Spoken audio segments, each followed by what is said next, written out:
lainnya. Forum siap. Undang penghubung. Tutup. Undang. Cari. Indonesian QWERTY ditampilkan. A. S. E. L. M. Baca cepat.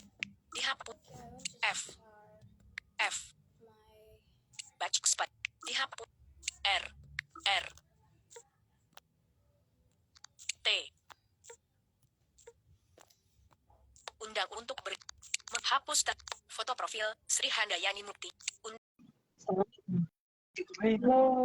Kalau mau begini itu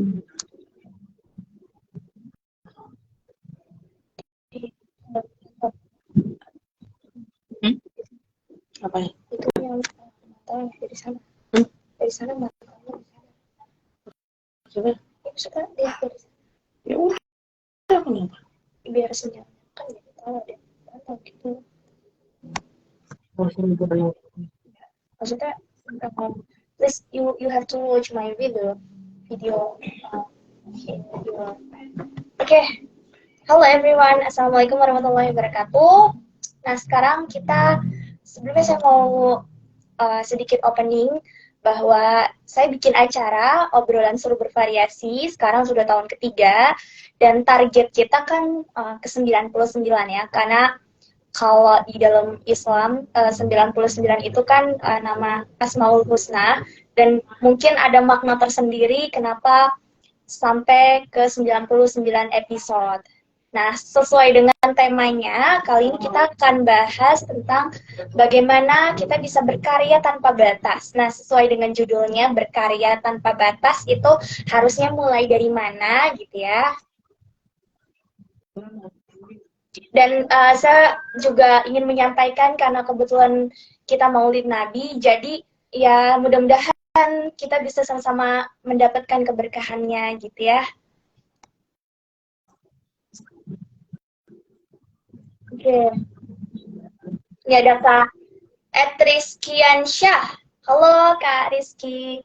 Salam kenal dari saya Rahel dari Bekasi. Wah, mudah-mudahan bisa sama-sama saling belajar satu sama lain ya. Oke, ini ada Mama. Halo Mama. Sri Mukti Handayani.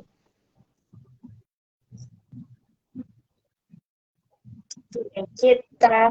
Sambil menunggu, mudah-mudahan hari ini adalah hari akhir pekan lagi ya. Karena kan sekarang tanggal merah nih, besok kayaknya udah mulai masuk lagi. Yang kerja, yang sekolah, yang kuliah, seperti saya kuliah gitu ya.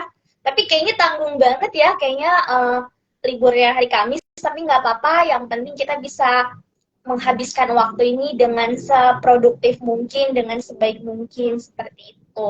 Dan buat yang sakit, karena sekarang musim sakit, mudah-mudahan diberikan keberkahan, diberikan kesembuhan oleh Tuhan Yang Maha Esa. Amin. Halo Triani. Oke, kali ini kita temanya berkarya tanpa batas ya. Mungkin tema ini terlalu berat bagi segenap kalangan dan bagi saya sendiri, karena saya bingung ya gimana ya tema berkarya tanpa batas. Tapi coba aku akan menceritakan berdasarkan perspektif saya sebagai seorang individu dengan special need children ya, sebagai seorang anak kebutuhan khusus. Nah, ngomongin karya, apa sih yang dimaksud dengan karya? Apakah karya itu harus besar gitu ya? Oke.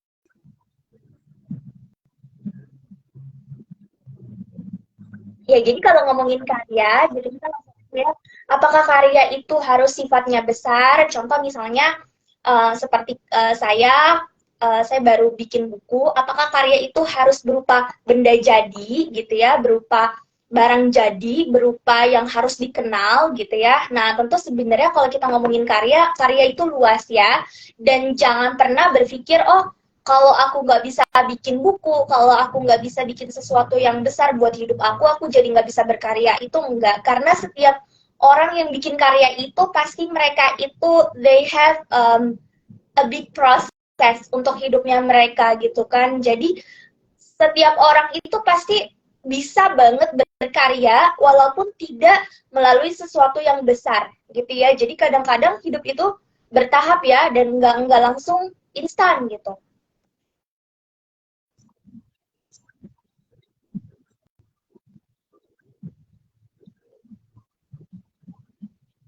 Nah, ini ada Mama komentar, halo sayang, iya halo juga Mama.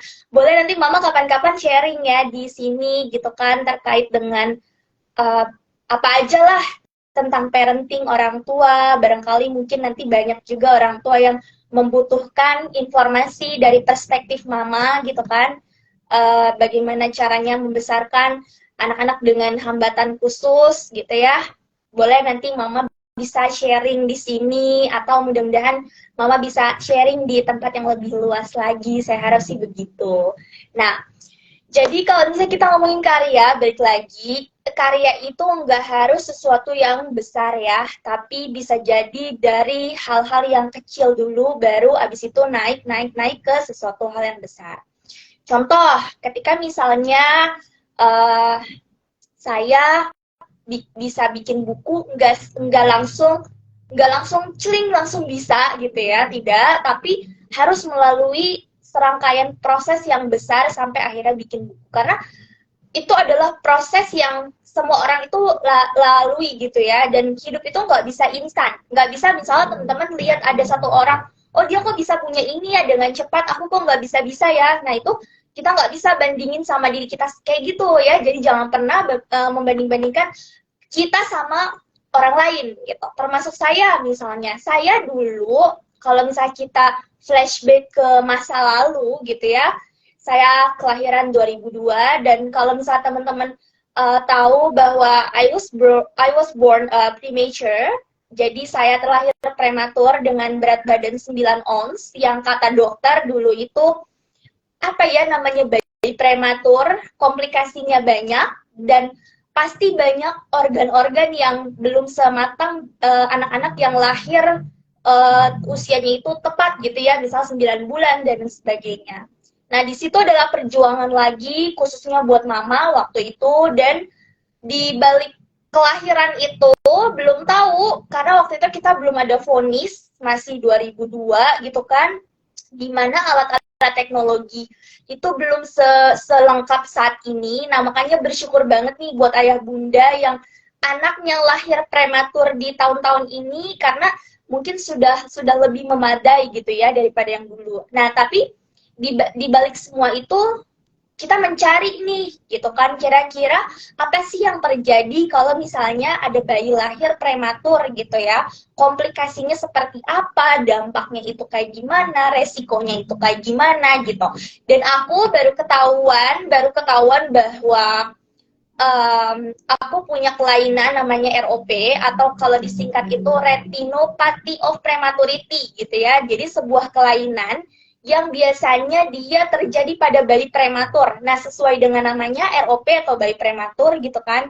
Nah, di situ sebenarnya pada saat dapat diagnose itu nggak bisa sembuh, beneran nggak bisa sembuh, karena walaupun dengan cara operasi, tapi beda kasus karena kita jalurnya ada di retina gitu kan. Dan kalau operasi kan misalnya nih, kayak teman-teman sering lihat ada donor apa nih kornea mata gitu ya, yang transplantasi yang kornea mata itu, nah mungkin itu masih bisa. Tapi kalau misalnya orang-orang yang dia dapat blindness itu misalnya dapat dari kecelakaan gitu ya, atau misalnya dia habis jatuh atau apa yang mengenai kornea matanya, nah mungkin itu bisa dioperasi. Tapi kalau kasus kami yang lahirnya bayi prematur belum waktunya, nah itu sangat-sangat susah banget buat operasi gitu ya. Jadi dokter bilang pada saat itu 50-50, kemungkinan bisa, kemungkinan enggak.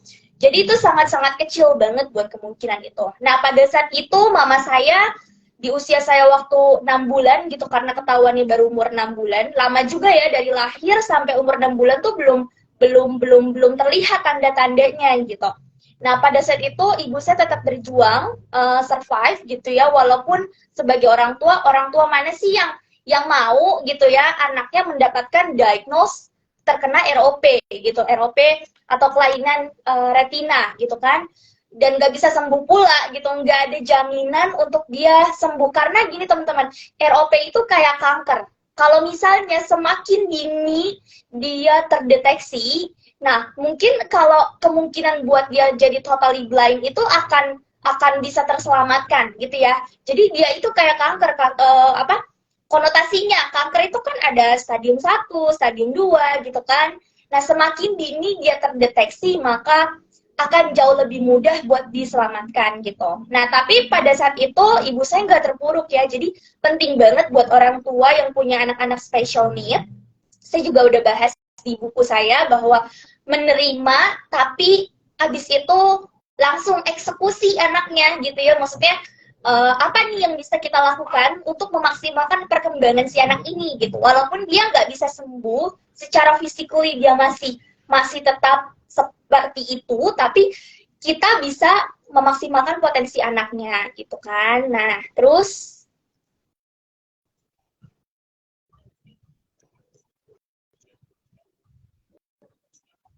ada Kak Disha. Halo, kita lanjut ya. Nah, jadi ibu saya waktu itu dengan segala keterbatasannya nggak kenal juga namanya media sosial gitu ya, mencari nih gimana sih ada sekolah yang cocok buat anak-anak ini gitu. Karena pada saat itu mama saya juga nggak diberikan anak berkebutuhan khusus itu, nggak tahu gitu bagaimana sih harus merawat. Waktu itu belum ada ilmunya gitu waktu itu ya, tapi dengan perjuangannya mama saya tetap mencari. Waktu itu pemikirannya sebenarnya simple, anak ini harus bisa baca tulis, udah cuma sebatas itu gitu kan. Dengan segala perjuangan akhirnya kita dapatlah sekolah di TK, waktu itu TK di SLB Rawinala Jakarta Timur waktu itu. Dan kita belajar baca, belajar tulis, kemudian belajar berbagai keterampilan dan sebagainya. Kemudian masuk ke sekolah dasar. Nah, di sekolah dasar itu umur 6-7 tahun itu juga ada tantangannya sendiri. Tantangannya apa? Karena selain tunanetra, aku juga punya komunikasi sosial problems ya, artinya masalah komunikasi sosial. Jadi pada saat dulu, kalau teman-teman lihat aku di live di Instagram, lihat saya bicara di Instagram, mungkin nggak akan menyangka kalau saya punya hambatan komunikasi. Hambatan komunikasi itu bukan public speaking, tapi lebih ke, misalnya nih kalau teman-teman nanya ke saya jawabnya B, misal, halo Rahel, apa kabar, gitu kan. Nah, jarang banget tuh buat saya tuh kontak sama kalian. Jadi kayak kita punya dunia sendiri. Nah, paham kan? Jadi nggak konteks sama dunia luar itu seperti apa. Seperti misalnya orang-orang dengan autism gitu ya, tapi lebih mild dia, lebih ringan gitu. Nah, setelah itu saya juga akhirnya dengan hambatan saya secara komunikasi, secara interaksi sosial seperti itu, ibu saya karena ketidaktahuannya bingung kan, anak-anak begini nih sebenarnya harus apa gitu. Dan ibu saya waktu itu nggak tahu kalau ada terapi tumbuh kembang. Dan pada akhirnya ibu saya belajar, buat akhirnya beliau yang jadi terapisnya sendiri gitu kan. Ajarin saya buat bercerita, misalnya kalau kita cerita taman bunga gitu ya. Kalau saya salah, misal dari taman bunga kok larinya ke pasar gitu. Itu kan suatu hal yang sebenarnya nggak make sense ya, nggak nyambung gitu. Ibu saya minta ulang-ulang gitu. Dan dengan kesungguhan ibu saya buat latih supaya komunikasi sosialnya, kontak sama orang tuh bagus, maka alhamdulillah secara pelan-pelan saya bisa berkomunikasi dengan lancar gitu ya. Dan banyak hambatan-hambatan lainnya gitu kan, yang sebenarnya ini kayak rambut yang harus disisir secara teratur gitu ya. Jadi nggak Senin Kamis, tapi harus setiap kali mandi ibaratnya kita harus sisiran tuh rambutnya gitu. Ibaratnya seperti itu kalau saya analogikan seperti itu. SD selesai, saya SD sempat di homeschool bersama mama saya yang dampingin saya belajar. Kemudian masuklah SMP, saya SMP di sekolah umum di Jakarta Timur sampai SMA dan sekarang masuk ke perguruan tinggi. Nah, sebenarnya kalau dilihat dari cerita ini mungkin akan berpikir, oh kayaknya mudah nggak sih gitu ya. Tentu tidak, karena membesarkan anak-anak berkebutuhan khusus itu perlu banyak tantangan, perlu kesabaran, ya, perlu hati yang luas, seluas lapangan gitu ya. Artinya kalau kadang-kadang kita udah berusaha tapi nggak sesuai ekspektasi, nah itu perlu sekali seperti itu gitu kan.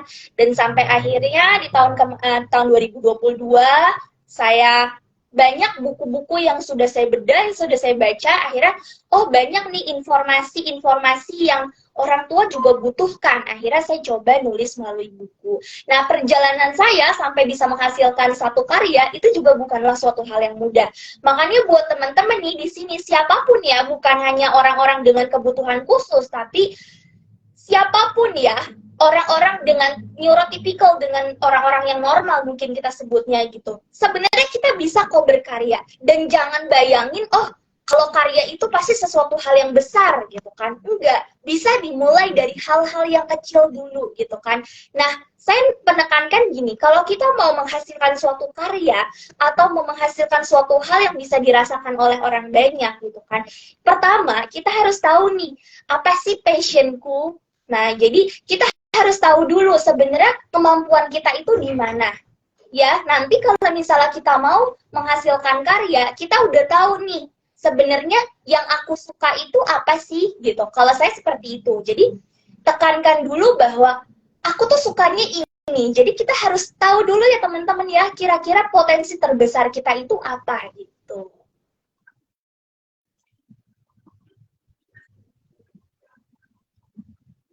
Kak Feli, ya ini di komen Mama emang luar biasa, thank you. Ya terima kasih.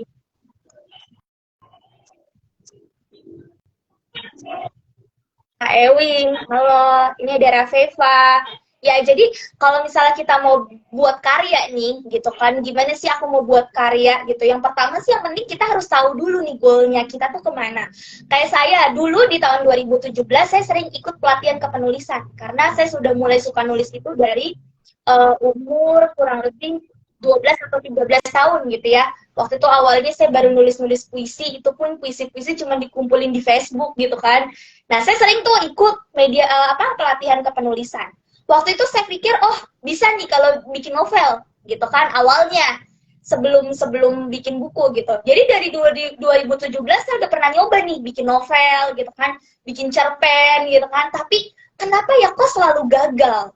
Jadi gini, misalnya udah ada bab 1 nih, bab 1, bab 2, bab 3. Nah, ntar bab 4, bab 5-nya tuh mundur gitu. Atau kayak, ih, kok aku tuh nggak ada feeling ya buat baca tulisanku sendiri gitu. Kan namanya kayak kita misalnya bikin novel tuh harus ada alurnya, harus ada jelas lah ya konfliknya tuh di mana, dramatisirnya tuh di mana gitu. Saya coba nulis bab 1, bab 2, bab 3, kok kayaknya susah ya. Oke, vakum. 2018 nulis lagi juga kayaknya kok nggak nyampe ya gitu. 2019, 2020, 2021 saya kuliah, 2022 inilah klimaksnya. Dan saya tahu kenapa kok saya selalu gagal bikin karya gitu ya pada saat itu. Karena saya kan memang suka banget baca buku. Nah, nih buat teman-teman harus banyak-banyak baca, apalagi yang mau jadi penulis gitu ya, harus banyak-banyak baca karena kita nggak akan bisa nulis kalau kita nggak baca gitu. Apa yang mau kita tulis kalau kita nggak baca gitu kan? Nah, saya sudah suka membaca itu dari kelas 6 SD, umur 11 tahun. Ternyata kenapa saya nggak bisa bikin novel? Karena saya nggak pernah baca novel gitu. Yang saya baca misalnya buku-buku psikologi atau buku-buku motivasi. Akhirnya ketika saya terinspirasi, oke, kita bikin buku tentang anak berkebutuhan khusus, tentang bagaimana sih parenting untuk anak-anak ABK. Itu nyambung tuh dari bab 1, bab 2, bab 3, bab 4, bab 5, bab 6 gitu kan sampai akhirnya finish. Oh, ternyata passion saya tuh bukan di nulis novel ya, tapi lebih ke karya-karya seperti itu gitu ya. Nah, jadi teman-teman harus tahu dulu nih kira-kira arahnya tuh mau kemana. Jangan kalau misalnya ditanya, kamu tuh sukanya apa sih? Kamu tuh hidupnya mau kemana? Aduh, nggak tahu deh, ikutin aja mengalir gitu ya. Nah, kadang-kadang kan ada juga tuh orang-orang yang modelnya nih kayak gitu. Jadi belajar yuk buat tentuin nih planningnya tuh ke depan tuh mau seperti apa. Walaupun ya kita sebagai manusia itu cuma bisa ngerencanain ya, tapi ujung-ujungnya nanti Tuhan yang menentukan kita itu kayak gimana. Tapi kan setidaknya kita sebagai manusia tuh udah berusaha gitu ya, udah punya rencana dan yakin sih kalau aku, karena pemikiran kita pasti akan mempengaruhi ke depannya itu kayak gimana. Kalau kita mikirnya selalu nggak bisa, kita selalu nggak bisa apa-apa, ya udah nggak akan bisa apa-apa gitu.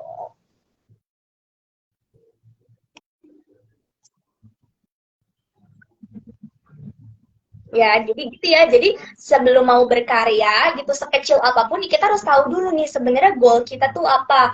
Kalau yang suka nulis misalnya harus banyak-banyak baca. Tergantung nih nanti nulisnya maunya ke arah mana. Atau ke arah fiksi atau ke non fiksi misalnya kayak gitu. Jadi harus bener-bener tahu dulu nih kira-kira tuh aku tuh kayak gimana sih gitu kan. Apa tujuan hidupku atau arah hidupku tuh maunya kayak gimana gitu ya. Nah, setelah kita udah tahu nih, oh aku tuh kayak gini gitu kan.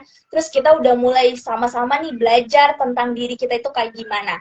Yang kedua adalah cari support system. Kira-kira siapa nih orang-orang yang dapat menjadi support system buat kita? Misalnya kalau saya ada ibu saya, ada paman saya, misalnya ada keluarga saya, ada teman-teman saya, ada dari para dosen gitu kan. Nah, teman-teman cari kira-kira support system kalian tuh di mana. Bagaimana kalau misalnya orang tua kita, misalnya mungkin kan ada orang tua yang belum memahami ya, entah dari mungkin background pendidikan dan sebagainya. Itu kita wajar karena segini, setiap orang tua itu pasti ada kekurangan dan ada kelebihan. Dan kita misalnya nggak bisa nih ngebanding-bandingin, orang tuaku kok nggak bisa jadi support system. Nah, itu tentu tidak seperti itu. Karena apa? Karena setiap orang tua itu punya kelemahan dan kelebihannya sendiri gitu kan. Dan apa ya namanya,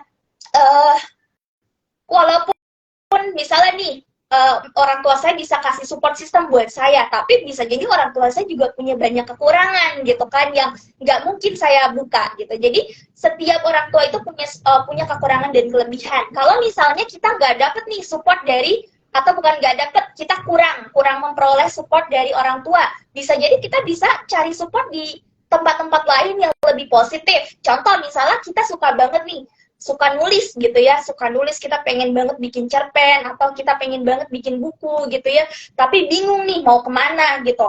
Nah, carilah sekarang tuh banyak ya komunitas-komunitas kepenulisan, atau grup-grup kepenulisan yang mungkin akhirnya kita jadi punya jubahnya gitu, punya jubah sih, maksudnya punya channel yang bisa menyalurkan kita. Artinya kita punya jubah artinya ini loh pakaian apa yang jadi identitas kita gitu ya, jubah inilah yang akhirnya buat identitas saya, kayak gitulah intinya. Jadi cari support system dimanapun tuh sekarang banyak ya, entah melalui komunitas, melalui grup, atau dan sebagainya gitu kan.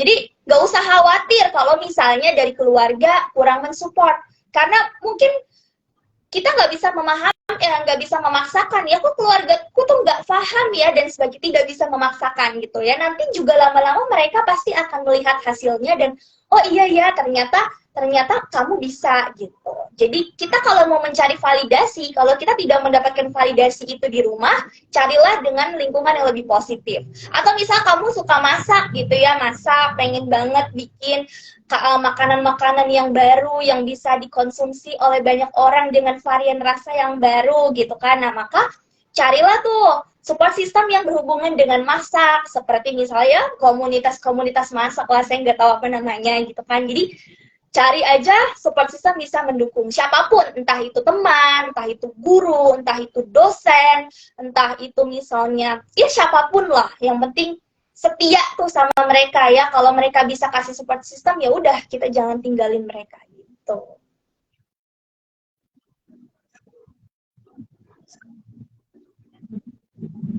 Gerah ya kayaknya ya. Oke, jadi gitu ya. Kalau misalnya dibilang mau berkarya mulai dari mana, ya itu tadi. Yang pertama kita harus tahu dulu planning kita apa, hobi kita tuh apa. Artinya kita harus kenal dulu nih sama diri kita sendiri gitu kan. Nah, terus yang kedua kita harus cari support sistemnya gitu kan. Cari lingkungan yang kira-kira bisa mendukung kita tuh ke arah mana gitu. Nah, yang ketiga adalah penting banget buat kita itu bisa menghargai proses. Nah, kayak tadi saya bilang nih, namanya berkarya gitu kan, itu, namanya berkarya itu pasti ada, kita membutuhkan proses yang besar. Nah, kita harus hargai nih. Misalnya kita udah bikin buku gitu ya, bukunya udah laris, udah terbit gitu, tapi kok aku belum laris ya. Nah, itu adalah suatu hal yang proses gitu, suatu hal yang harus kita lewati gitu ya. Jadi, nah sorry ini kalau ada anak kecil. Oke, jadi kita harus tahu bahwa hidup itu punya proses. Begitupun karya, ya. Jadi hidup itu gini, kalau kita lihat ada penulis terkenal, ada chef terkenal, misalnya ada pembuat kerajinan terkenal, mereka tuh nggak langsung celing naik gitu ya, nggak langsung kayak gitu. Pasti mereka ada jatuh bangunnya dulu. Mungkin mereka misalnya yang pengen jualan nih, bikin-bikin makanan baru gitu kan, dia punya resep sendiri gitu kan. Kan namanya kalau orang baru tuh pasti pembeli itu pasti akan bertanya-tanya, ih siapa sih dia? Makanannya emangnya semenarik apa sih sampai dijual-jual? Nah itu kita harus paham ya, nggak bisa mengharapkan orang langsung oh biar orang tuh biar suka, nggak bisa juga. Yang penting kita tetap berusaha. Kalau ibu saya selalu bilang gini, yang penting konsisten. Ada orang jual puding gitu ya, pudingnya bagus tapi dia hanya jual sekali dia nggak konsisten. Itu juga walaupun masyarakat sudah memahami pudingnya bagus, tapi kalau tidak konsisten kan akan seperti apa ujungnya gitu. Daripada misalnya ada nih orang bikin puding gitu kan, pudingnya kelihatannya tampilannya biasa aja, tapi dia konsisten, dia tawarin terus dengan kemampuannya dia, komunikasinya dia, lama-lama puding yang menurut kita dari luarnya itu nggak bagus, orang akan kayak, oh iya ya, siapa sih nih kok sampai sebegitunya, se-excited itu buat nawarin pudingnya dia gitu. Nah lama-lama orang akan kayak gitu. Jadi nggak apa-apa konsisten, mau itu prosesnya berbulan-bulan kek, mau itu prosesnya bertahun-tahun kek, mungkin sampai 10 tahun, 20 tahun kita udah konsisten tapi nggak ada yang melirik karya kita misalnya kayak gitu ya. Nggak apa-apa, yang penting kita konsisten gitu. Karena orang itu nanti akan lihat kekonsistenan kita itu sejauh mana. Walaupun sakit ya sakit bener. Kita udah berjuang nih, tapi kok kayak susah banget gitu ya. Tapi konsisten gitu, itu adalah satu hal yang paling susah gitu. Kayak saya contoh, saya punya acara ini udah 3 tahun. Di tahun pertama, lagi awal-awal baru merintis gitu ya kasarnya. Kan dulu-dulu itu kan di tahun 2020 itu kan zaman-zamannya pandemi gitu kan. Pandemi, setiap orang itu kan larinya berlari ke online gitu kan. Melalui Zoom atau misalnya melalui IG Live dan sebagainya. Nah, awal-awal itu pasti sama, saya juga sama ngerasain gitu. Dimana dulu misalnya cari narasumber kok susah banget ya. Apalagi dulu di tahun 2020 saya masih kelas 12 SMA. Nah, mungkin sebahagian orang mungkin punya asumsi seperti apa sih yang ditampilkan sama anak kelas 12 SMA, mungkin seperti itu. Kita tidak bisa menyalahkan asumsi orang atau pemahaman orang, karena masing-masing orang pasti punya kacamatanya sendiri. Jadi kalau misalnya dulu nyari narasumber nih setiap 1 minggu, pasti saya nggak bilang ditolak, tapi saya selalu bilang belum ada kesempatan gitu ya, artinya Tuhan belum memberikan kesempatan gitu. Dan apakah saya sedih? Ya sama gitu, prosesnya kok kayaknya capek ya, kita nyari narasumber berkali-kali gitu kan. Itu prosesnya panjang juga gitu kan, sampai akhirnya di tahun 2023, udah 3 tahun, bayangin aja prosesnya panjang banget gitu. Nah, begitu juga kalau misal teman-teman nih, kalau misal mau menghasilkan sesuatu, ya harus bertahan tuh, harus kuat mental. Mungkin kita harus siap ditolak, kita bukan ditolak, artinya kita harus siap mungkin dapat penolakan gitu ya, entah halus maupun secara terang-terangan gitu kan, itu kita harus siap banget.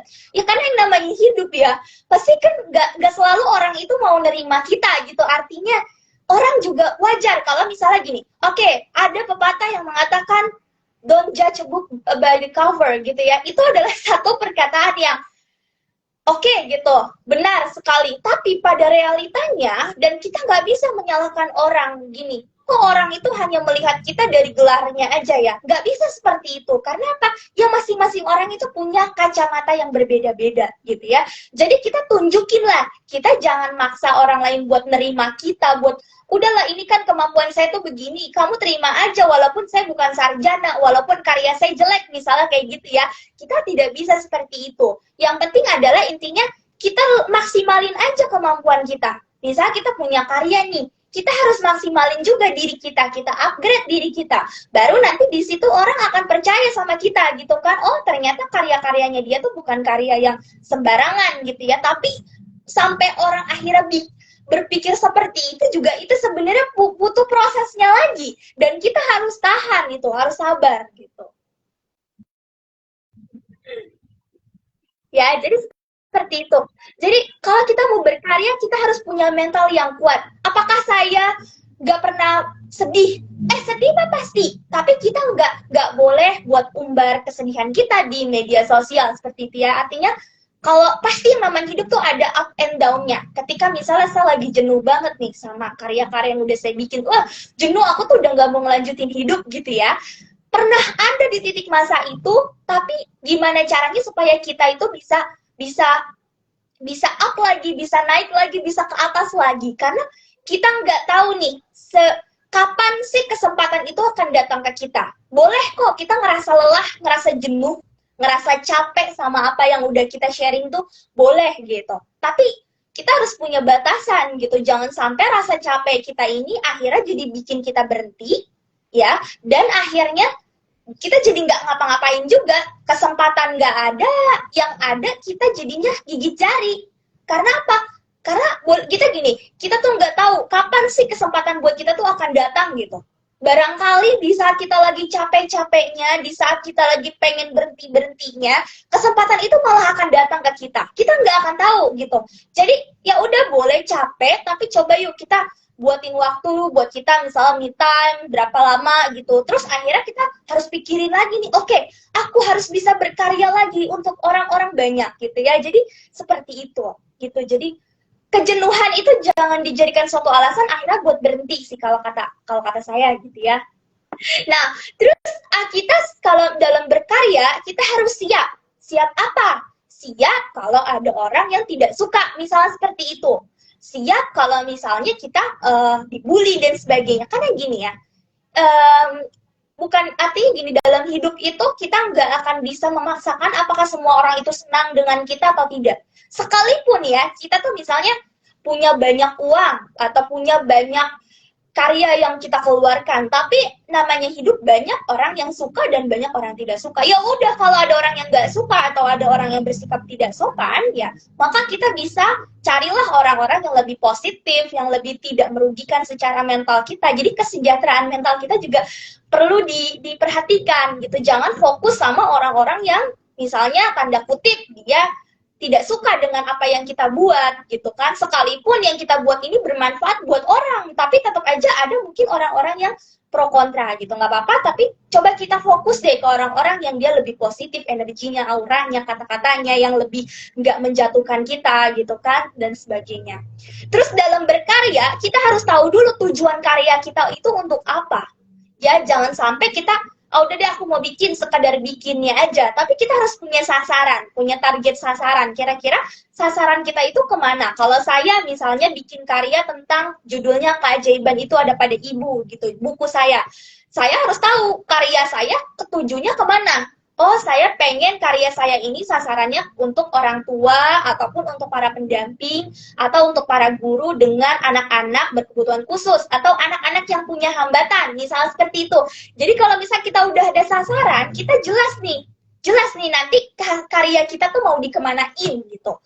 Dan sasarannya harus jelas gitu ya. Misal kita pengen bikin novelnya misal tentang percintaan, misal kayak gitu. Nah, kita harus jelas nih, sasaran kita kemana, target kita tuh pembacanya tuh kemana gitu ya. Harus seperti itu, harus punya goal setting yang jelas lah di dalam hidup kita tuh ya, harus terorganisir gitu. Ini ada Kak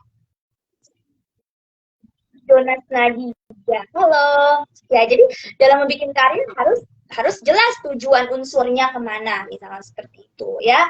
Nah, kemudian kalau kita pengen bikin karya, kita juga harus punya lebih bisa menghargai diri sendiri. Ya, kita boleh kok punya target. Misalnya kayak saya nih, saya pengen terbit buku itu dalam waktu sekian lama bulan gitu, kayak gitu. Tapi kan dalam hidup ini kadang-kadang ada aja yang gak sesuai ekspektasi. Kita udah bikin target nih buat karya tulis kita atau buat karya kita sendiri itu mau kemana gitu ya.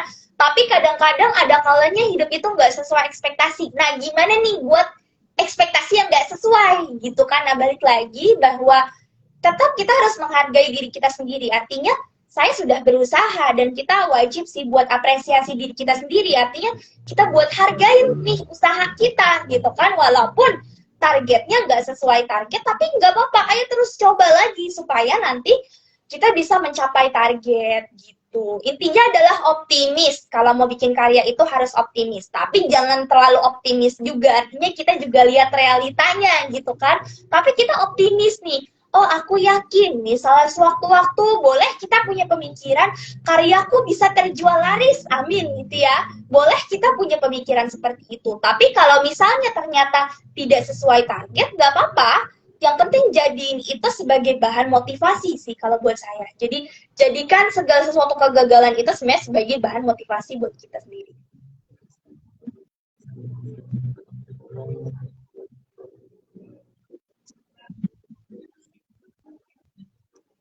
Oke. Okay.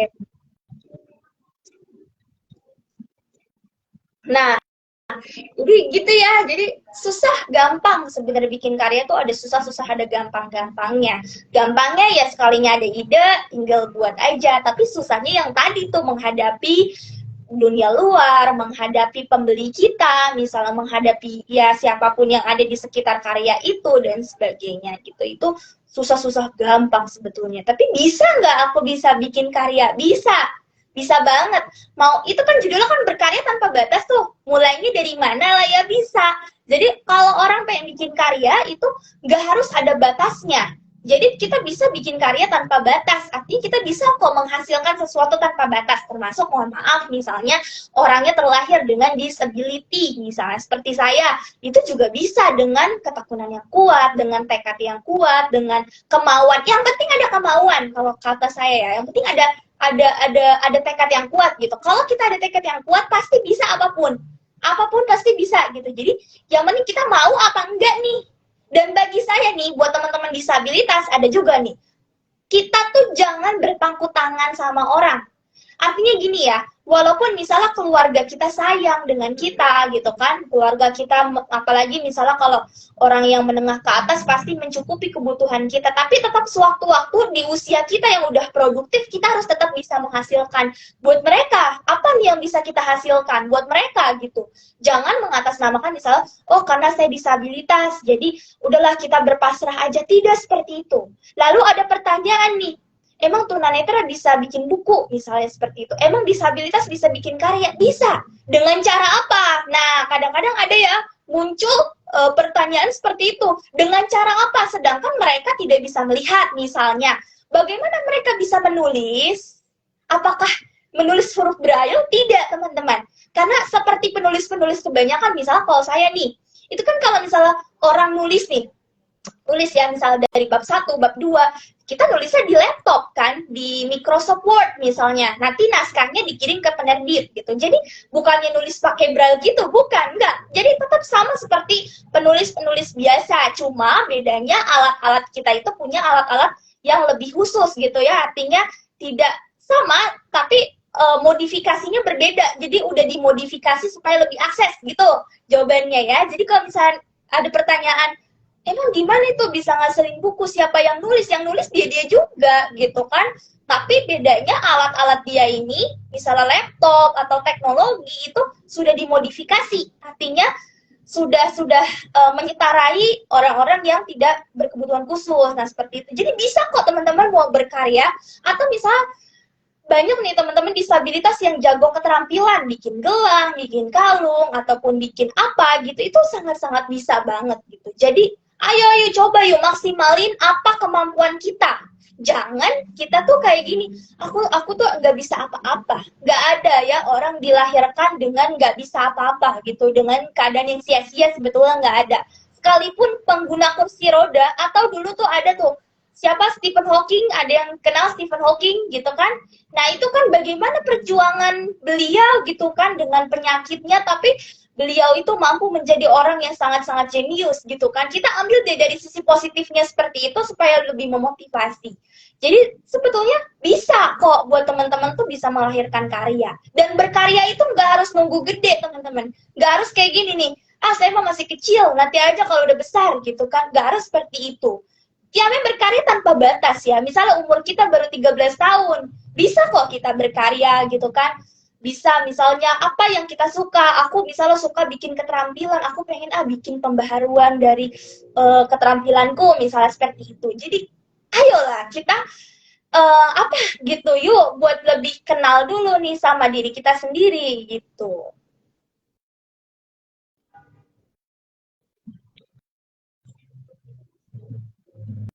Oke. Ayo teman-teman yang mau minum boleh. Ini udaranya kayaknya panas kalau di sini di saya ya. Nggak ada pendinginnya, tapi kita coba sama-sama saling belajar aja gitu ya, saling mendinginkan satu sama lain, mendinginkan hati ya buat teman-teman yang mungkin lagi gundah gulana gitu ya, atau lagi memikirkan masa depannya itu kayak gimana gitu ya. Coba kita sama-sama bisa mendinginkan hati lah. Artinya mendinginkan hati tuh bisa sama-sama bisa berpikir jernih satu sama lain gitu ya. Kira-kira aku tuh kedepannya tuh mau apa, aku tuh kedepannya mau apa gitu tuh penting banget buat kita pikirin ya teman-teman ya. Jadi kalau moto saya hidup itu jangan menunggu gitu ya, jangan menunggu orang-orang buat kasih ke kita. Nah, apalagi buat teman-teman disabilitas, jangan nunggu orang buat kasih ke kita, ya, kasih uang dan sebagainya. Tetap kita harus berusaha, walaupun belum maksimal nih, belum maksimal betul. Memang usaha itu ada kalanya kita gagal, dan nggak apa-apa. Yang penting kan kita punya usaha, kita punya upaya buat menghasilkan sesuatu, walaupun belum ada uangnya misalnya, tapi kita coba buat aku pengen menghasilkan apa ya buat masyarakat misalnya, menghasilkan apa ya supaya bisa bermanfaat buat orang banyak, khususnya buat semua orang yang bisa merasakannya seperti itu. Ayo pikirkan dari sekarang ya, gitu. Oke.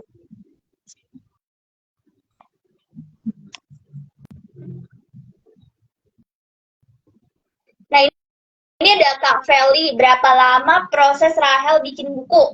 Kalau dibilang berapa lama, saya bikin buku dari Agustus, kalau nggak salah ya, Agustus 2022, kelar itu Januari 2023. Berarti dari Agustus ke Januari itu sekitar, nah itu coba, dari Agustus ke Januari berapa bulan gitu ya?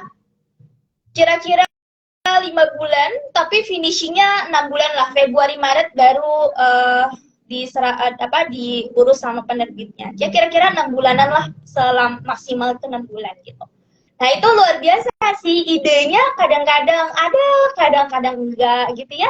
Kadang-kadang ada, kadang-kadang enggak. Dan mungkin banyak orang-orang nanya, Rahel bikin buku referensinya dari mana gitu ya.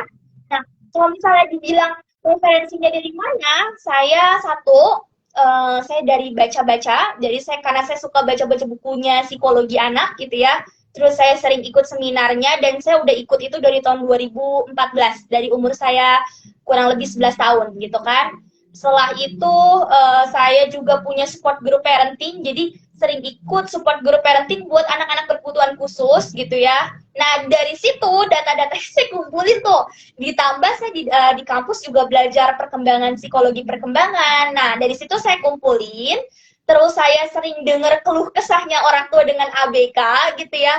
Apalagi waktu saya dulu pertama kali upload tentang anak berkebutuhan khusus, banyak orang tua yang nanya gitu kan, kayak gimana sih aku ada yang orang tua yang nanya, aku misalnya ekonominya rendah, bagaimana aku harus membesarkan anak ini. Nah saya sering tuh dengar keluh kesahnya seperti itu, karena kita juga, saya masuk ke dalam komunitas buat anak-anak berkebutuhan khusus. Akhirnya dari data-data itulah ditambah perjalanan hidup saya sama mama saya, nah akhirnya saya judulin tuh buku, judulnya Keajaiban Itu Ada Pada Ibu. Kenapa keajaiban itu ada pada ibu? Kok fokusnya ke ibu? Nah, pasti ada pertanyaan ya, kenapa nggak mengeneralisasi? Nah, seperti itu. Karena kalau saya pribadi, karena saya dulu sebenarnya banyak ya keluarga yang berperan gitu. Tapi especially mama yang banyak berjuang buat saya, yang lebih survive-nya lebih tinggi, maksudnya artinya lebih menghasilkan,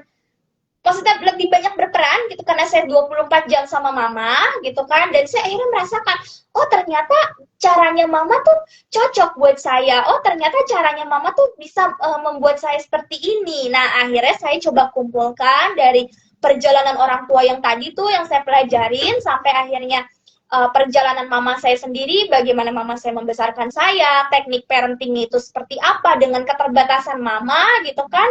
Akhirnya jadilah buku Keajaiban Itu Ada Pada Ibu buku. Apa maksudnya? Maksud buku itu apa? Jadi saya pengen bahwa sebenarnya setiap ibu atau orang tua, khususnya ibu atau ayah, siapapun orang tua, itu sebenarnya bisa melahirkan keajaiban untuk anak-anaknya. Kenapa? Karena gini, bayangkan ada anak yang divonis dia bakalan lumpuh seumur hidup dan tidak bisa apa-apa. Sering kan tuh ya mendengar kata-kata seperti itu. Tapi dengan tekad yang luar biasa dari orang tuanya, anaknya bisa berhasil. Walaupun secara physically dia tidak bisa pulih gitu ya, karena mungkin there is no cure atau tidak ada obatnya untuk dia gitu ya. Dan itu adalah suatu keajaiban. Jadi keajaiban yang sebenarnya kalau menurut orang awam ini adalah bagian itu kok nggak mungkin ya anaknya bisa kayak gitu. Nah, kayak gitu. Jadi, kenapa saya tulis itu adalah keajaiban, judul keajaiban itu ada pada ibu. Kenapa? Karena setiap ibu, khususnya ibu ya, setiap orang tua itu bisa melahirkan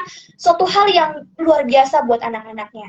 Gitu. Dan saya yakin sebenarnya para ibu di luar sana, ibu hebat, orang tua hebat ya, juga bisa kok. Juga bisa memberikan satu keajaiban untuk anak-anaknya dan untuk dirinya sendiri. Karena kalau anak-anaknya sudah bisa merasakan keajaiban dari kasih tangannya, pasti dirinya sendiri atau si orang tua pribadinya juga merasakan hasilnya seperti itu.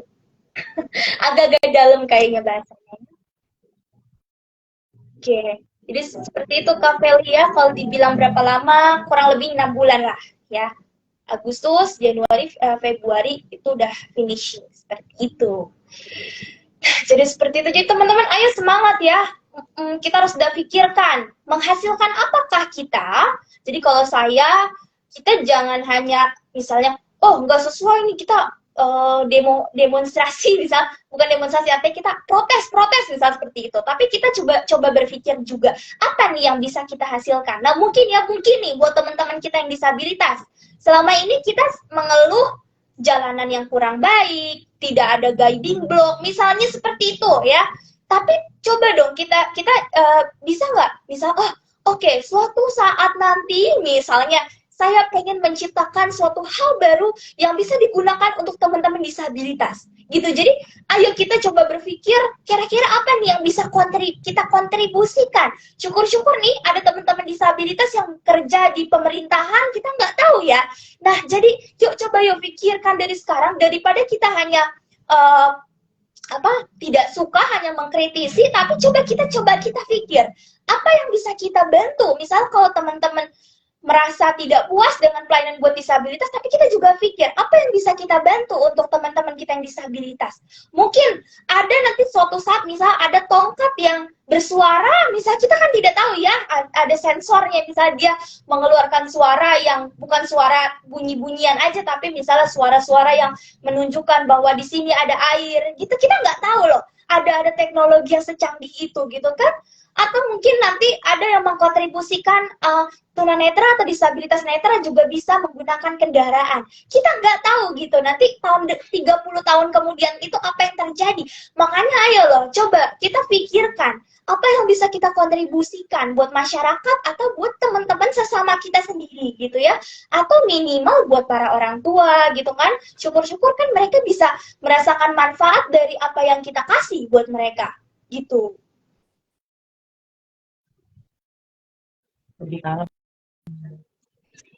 Nah, jadi teman-teman kuat mental, intinya kalau dalam berkarya kita harus punya mental baja gitu. Mental baja itu bukan berarti nggak boleh sedih ya, artinya kita boleh buat memvalidasi nih, misal kita lagi ngerasa capek banget ya, kok kayaknya aku tuh udah bikin nggak ada hasilnya. Boleh kita ngerasa capek, I'm so tired, boleh banget buat kita ngerasa seperti itu, tapi kita harus kita refresh dulu, kita jernihin dulu pikiran kita, baru setelah itu kita harus go out dari zona yang bikin kita capek itu, kita pergi keluar, terus kita up lagi gitu ya. Jadi mental baja itu bukan berarti nggak boleh sedih. Boleh sebenarnya kita ngerasa sedih, kita ngerasa marah, kita ngerasa kecewa, tapi kita nggak larut di sini. Artinya kita saya kecewa, boleh saya coba luangin waktu dulu sebentar, misalnya dengan mendengarkan musik atau apapun. Nanti setelah itu baru kita punya cara buat kita bisa naik lagi,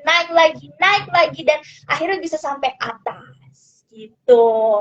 Dan banyak nih tantangan kita dalam membuat karya adalah gimana kalau teman saya kok dia lebih prosesnya lebih cepat kok kalau saya udah bertahun-tahun kayak gini-gini aja ya karya saya nggak berkembang atau misalnya nggak jadi-jadi gitu. Nah, pasti ada pertanyaan kayak gini. Makanya banyak akhirnya kita ngerasa iri, ngerasa inferiority, ngerasa rendah diri dan sebagainya. Ya, jadi kenapa kok temen aku misalnya yang usahanya tidak sekuat aku kok karyanya dikenal orang kok lebih cepat ya, sedangkan aku udah berusaha puluhan tahun gitu, tapi kok nggak ada hasilnya. Nah, seperti apa kalau misalnya kondisinya kayak gini? Jadi gini teman-teman, balik lagi kalau saya mikir gini, setiap orang sukses yang kita lihat di muka bumi ini, pasti dia punya satu kepahitan, tapi mungkin dia belum cerita itu gitu.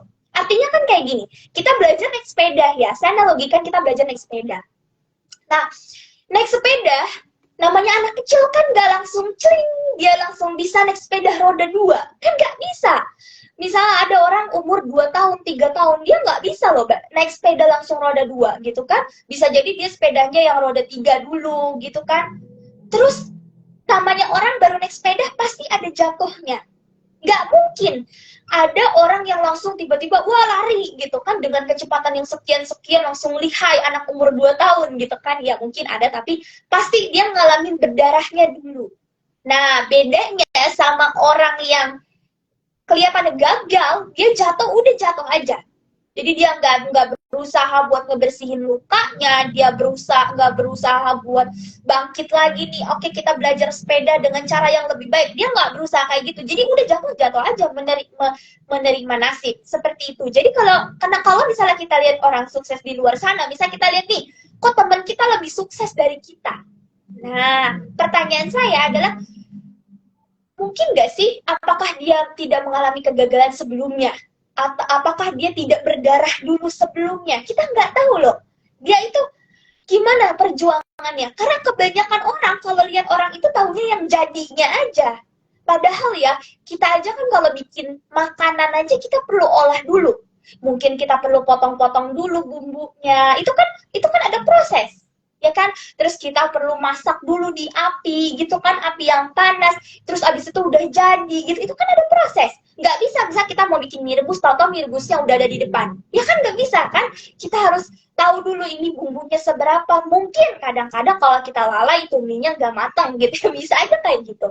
Jadi bener nggak sih teman kamu itu misalnya dia nggak punya proses yang menyakitkan? Sebenarnya mungkin aja dia punya. Di dalam hidupnya dia pasti pernah berdarah, dia pasti pernah jatuh. Tapi mungkin dia langsung punya cara buat survive. Dan bisa jadi dia nggak umbar itu, belum menceritakan kegagalannya dia. Nanti juga kalau misalnya dia cerita, kamu akan tahu, oh ternyata dia juga berjuang ya.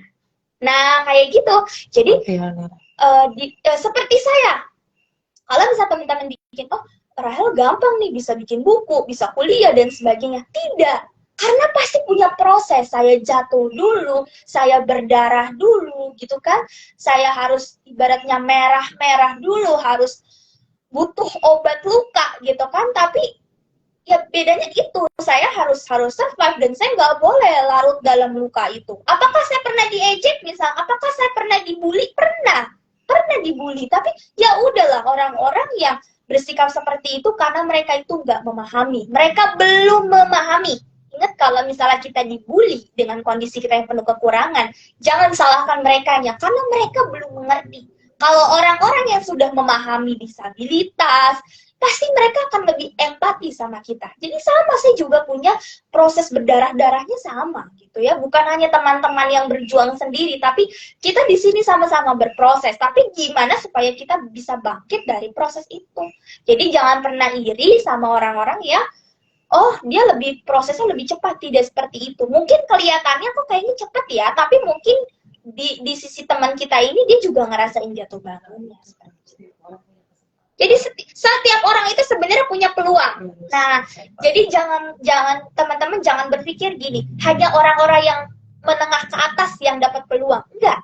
Setiap orang, walaupun nih mungkin ada orang-orang yang lahir dari menengah ke bawah ya, yang dengan ekonomi yang sedemikian tidak baik buat kehidupan kita, artinya dengan kondisi perekonomian yang sangat-sangat low, sangat-sangat rendah gitu ya.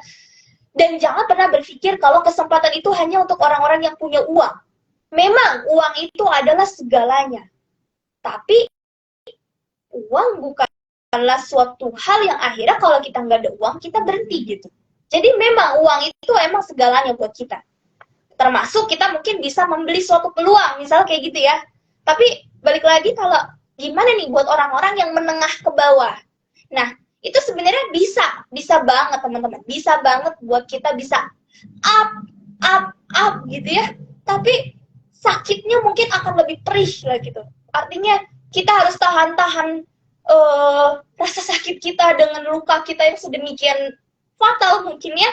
Kita harus bersabar, tapi sebetulnya bisa. Kalau kita tidak ada uang, kita bisa kok buat capai kesempatan kita.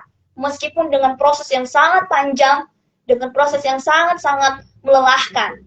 Tapi Tuhan itu nggak akan menyia-nyiakan orang-orang yang mau berproses. Ya, balik lagi.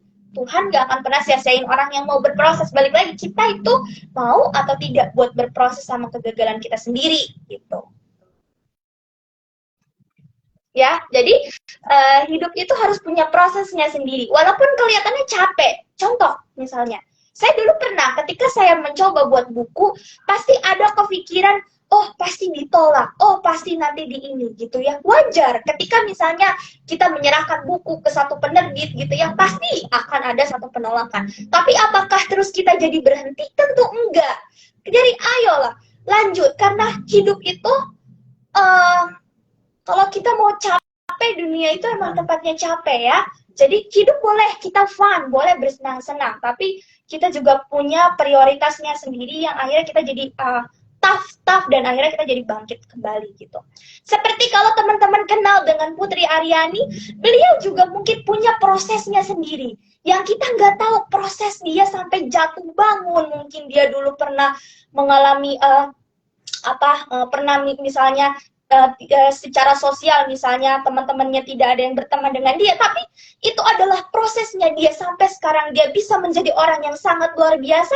Saya kira kita perlu belajar dari orang-orang yang seperti itu. Karena apa? Karena mereka pasti punya proses. Dan bedanya orang gagal sama orang sukses adalah kalau orang sukses dia bisa menghargai prosesnya. Artinya walaupun dia gagal, dia dimarah-marahin banyak orang gitu ya tapi yang penting dia tetap lanjut gitu, dan dia nggak berhenti sampai di situ gitu. Dan buat teman-teman disabilitas, lagi-lagi, kalau kalian mau membuat suatu karya, misalnya entah itu pengen bikin makanan baru, atau pengen bikin buku, dan sebagainya, kalau misalnya ada orang yang tidak suka dengan kita, balik lagi, orang-orang yang membuli, orang-orang yang berkata negatif tentang disabilitas, gitu ya, walaupun mereka sudah punya karya, karena mereka tidak memahami, artinya mereka belum paham tentang disabilitas. Makanya kalau orang yang belum memahami tentang kondisi disabilitas seseorang, makanya dia mudah sekali misalnya berkata yang tidak baik gitu ya, karena mereka belum paham. Nah, tugas kita sebagai orang-orang disabilitas, di samping kita menyebarkan karya kita harus memahami ini loh kondisi disabilitas kepada masyarakat luas, supaya mereka bisa punya empati.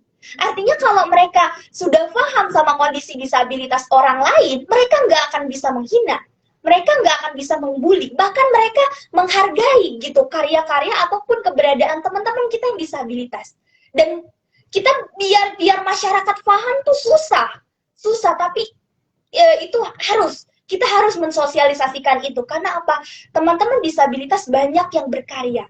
Teman-teman disabilitas banyak yang dia memerlukan kesempatan tapi belum mendapatkan penerimaan yang seharusnya. Maka tugas kita yang sudah lebih di atas, kita harus mensosialisasikan itu kepada orang banyak. Buat apa? Ada loh teman-teman kita yang nanti membutuhkan kalian, membutuhkan penerimaan kalian. Ketika dia bekerja, ketika dia menghasilkan suatu hal, dia butuh apresiasi dari kalian. Kita harus, minimal kita mensosialisasikan itu bukan buat diri kita sendiri, tapi buat orang lain. Bagaimana supaya masyarakat bisa menghargai karyanya, bisa menghargai teman-teman kita yang disabilitas dengan penuh empati. Gitu ya teman-teman ya. Jadi balik lagi, berkarya, tapi kita juga harus bisa punya sosialisasi yang positif, bukan hanya tentang karya kita, tapi tentang apa kegunaannya. Dan kita tentang kalau misal buat teman-teman disabilitas yang mau berkarya, sosialisasikan juga supaya orang-orang itu paham sama mereka gitu. Setidaknya mereka bisa lebih empati, gitu ya. Dan buat para orang tua dengan anak berkebutuhan khusus, saya yakin bahwa Setiap apa yang dicapai oleh anak itu pasti berharga. Buat orang tua berkebutuhan khusus, lihat anaknya bisa menggambar di atas kertas. Itu udah suatu hal yang berharga. Walaupun buat kita orang awam, dia apa sih ini gambarnya cuma kayak gini doang gitu ya. Ya apaan sih ini gambarnya gak jelas. Tapi buat orang tua dengan special need children, dia bisa menggambar, dia bisa mewarnai pakai krayon. Itu aja sudah menjadi sesuatu hal yang berharga. Karena apa? Karena perjuangan orang tua itu sulit banget. Dari awal terapi, dari awal dia harus memilih alat-alat bantu buat anaknya, sampai dia bisa melihat anaknya bisa menggambar di atas kertas aja, itu mungkin bagi orang tua udah berharga banget gitu. Jadi kita kalau ngomongin masalah karya, kita juga perlu melihat bagaimana perjuangan dari orang tua dengan anak berkebutuhan khusus sampai anaknya bisa seperti saat ini. Saya tidak mensosialisasikan untuk diri saya, tapi saya mensosialisasikan untuk teman-teman saya di luar sana yang, yuk, sudah saatnya masyarakat bisa lebih aware dengan keberadaan teman-teman kita yang disabilitas. Bukan cacat ya, kita tidak menyebut cacat. Jadi kalau ada orang yang belum familiar sama kata disabilitas, ya disabilitas itu dulunya disebut cacat. Tapi karena sekarang udah mengalami banyak revisi, jadi digantilah dengan teman-teman kita yang disabilitas. Ya, seperti autis, tunarungu, dan sebagainya. Karena mereka itu di luar sana banyak. Dan banyak dari mereka yang mendapatkan penolakan, baik secara halus maupun terang-terangan. Itu sudah saatnya buat kita pelan-pelan, buat membuka mata kita untuk lebih bisa melihat bahwa masih banyak teman-teman kita yang disabilitas yang perlu mendapatkan support dari kita. Gitu. Capek ya teman-temannya. Ya, ini ada Alfiani Putri. Halo. Ya. Ada Kak Agustin Septian. Ya, oke, luar biasa. So, jadi kesimpulannya adalah kita bisa berkarya tanpa batas. Tanpa batas artinya tidak terpaut dengan usianya harus 20 tahun, misal baru kita bisa berkarya. Tidak, kita bisa mulai dari sesuatu hal yang kecil, bisa memulai dari sesuatu hal yang menurut kita ini adalah layak nih, menurut kita ini adalah suatu hal yang pantas buat dikeluarkan gitu kan. Kita bisa cari support system. Balik lagi, siapa support system kamu dalam berkarya? Apakah orang tua, apakah keluarga, apakah guru, apakah dosen, ya, bla bla bla segala macam. Kita bisa cari support system melalui grup, misalnya. Kalau kita tidak mendapatkan support system di rumah dalam berkarya, kita bisa cari support system itu di grup. Kalau kamu suka menulis, carilah komunitas-komunitas yang bisa mensupport kamu dalam menulis, ya, misalnya komunitas kepenulisan dan sebagainya. Jadi cari support system dan tinggalkan orang-orang yang toksik, gitu ya. Kadang ketika kita berkarya pasti akan ada orang-orang yang punya kalimat-kalimat yang toksik. Oke, nggak apa-apa, karena itu hak mereka dan oke, kita bisa tinggalkan mereka dan kita bisa cari dan terus mencari support system yang lebih positif. Dan dalam berkarya, kita harus tahan sama yang namanya proses. Kayak tadi saya bilang di awal, proses gagal, prosesnya misalnya kita mendapatkan penolakan, itu adalah hal yang wajar. Dan pasti akan ada ditemui bagi orang-orang yang berkarya gitu ya, apalagi yang baru pemula gitu kan, pasti akan ada seperti itu. Tapi nggak apa-apa, terus kita naik ke atas sampai akhirnya kita di titik dimana kita udah berada di posisi yang paling tinggi, sampai akhirnya ya udah kita menikmati hasilnya. Gitu. Seperti kamu naik tangga, kita mau ke lantai atas, kita mau cari udara di sana, kita terus naik walaupun kayaknya kok udah capek ya gitu ya. Sampai akhirnya kita di atas tuh bisa menikmati udara segarnya di situ. Kalau saya analogikan tuh kayak gitu ya. Jadi terus bertahan sama proses. Dan boleh kok kalau kita capek, kita jenuh boleh, tapi jangan kelamaan. Kita harus kasih waktu. Oke, aku ngerasa jenuh, aku akan kasih waktu aku 2 jam buat me time, buat mendengarkan musik, buat refreshing, misalnya seperti itu. Baru abis itu kita pikirkan, oke, aku mau berkarya gitu. Oke, aku mau lanjutkan karyaku sampai dikenal banyak orang, misal kayak gitu, gak apa-apa gitu kan. Yang penting kita punya mindset dulu, ditanamin dulu mindsetnya bahwa suatu hari nanti karyaku, entah apa itu judulnya gitu ya, entah apa itu karyanya, mungkin bisa dikenal banyak orang. Gak apa-apa kita punya mindset itu sebagai dasar buat motivasi kita ke depan gitu teman-teman ya. Luar biasa sekali saya juga turut mengapresiasi teman-teman kita yang disabilitas. Tetap semangat, jangan pernah larut sama keadaan, dan ayo bergerak, dan jangan pernah mengandalkan belas kasih orang lain tanpa berusaha. Jadi kita harus berusaha, walaupun misalnya orang-orang tidak ada yang membantu kita, nggak apa-apa, tapi kita berusaha buat diri kita sendiri, dan syukur-syukur dari hasil karya itu kita bisa menghasilkan buat orang lain, apalagi buat orang tua kita tercinta. Dan saya ingin memberikan pesan nih teman-teman, kalau teman-teman sudah punya karya, jangan lupa berterima kasih sama orang tua. Karena apa? Karena tanpa orang tua, karya kita tidak akan pernah ada. Walaupun orang tua kita tidak ikut membantu membuat misalnya, tapi dengan adanya dukungan, dengan adanya peran serta dari orang tua, sekecil apapun dukungan yang diberikan gitu ya, dengan adanya peran serta dari keluarga, itulah sebenarnya hal yang akhirnya bisa membuat kita berkarya. Bukan diri kita yang membuat kita berkarya, tapi dukungan dan doa mereka lah yang akhirnya membuat kita berkarya. Semangat teman-teman, saya akhiri. Wassalamualaikum warahmatullahi wabarakatuh. Bye-bye.